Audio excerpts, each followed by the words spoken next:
After 20 months of dealing with COVID-19, many people say that their mental health really is suffering. Rebecca Clough takes a 360 look at what some people are doing to cope. And you have to sort of acknowledge that you're still struggling. As the pandemic continues, so do struggles with mental health. According to the Centers for Disease Control, at least 42% of people reported feeling anxiety or depression. And more than 4 out of 10 adults say the pandemic had a serious impact on their mental health. It has some people turning to creative ways to cope with the stress. We're going 360 on the ways people are dealing with the mental health impact of the pandemic. We talked to a counselor who is organizing community healing sessions, a woman who is playing disc golf, a Brookfield man who is playing the trumpet, and a mom who has taken up hiking. That's where we begin. Nikki Brandenberger struggles with pandemic fatigue. The mother of 2 says the days only get harder. I can feel that negative energy and just that lack of patience with simple things build. To get through it, Nikki hits the trails, taking up solo hiking. She isn't the only one. According to Statista, nearly 60 million Americans hiked last year, a 16% increase from 2019. And I know I have to build in some time to get away and do something for a whole day. So that recharges me. Outside is also where Teresa Garcia recharges, but she finds her solace in a unique sport she often plays with friends, disc golf. Teresa learned to play disc golf last year. She says the sport definitely made a difference in the months since the pandemic began.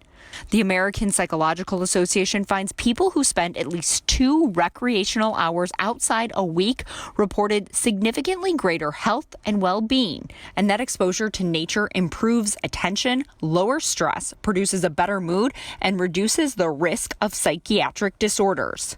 It really helped a lot of people, myself included, stay sane during this crazy, unpredictable time. Helping others is Marika Rogers' job. The Milwaukee counselor hears daily from parents about the struggles they face in our community. They actually have been heartbroken with the fact that they have not been able to engage with their child because they have so much on their plate. The Office of Children's Mental Health reports more than half of moms of young children reported frequent and constant loneliness. It's an issue Marika knows firsthand. As a mother herself, she started monthly community healing sessions and a parent support group. And I would just communicate it with my daughter, like, you know what, today is one of those days where I just kind of just need to rest. Making sure that they understand that just as well as you are helping them to manage their mental health, you have to also make sure that you are at your best as well. Bringing people together is how a Brookfield man gets through the pandemic. For nearly a year and a half, Gary Kilvinger plays the trumpet for his neighborhood every Sunday night. And then playing on the end of my driveway was kind of fun.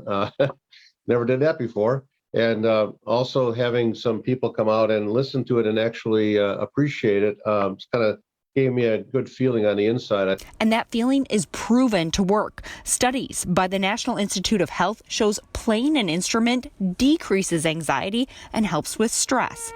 Gary says even though he only plays for a few minutes, it is time for him and the neighborhood to take a break. Weekend, while the venue doesn't change and the program doesn't change very much, still means something to that person. And so I'm kind of thinking that's a real important thing for me to give back to the community, something that I have to give.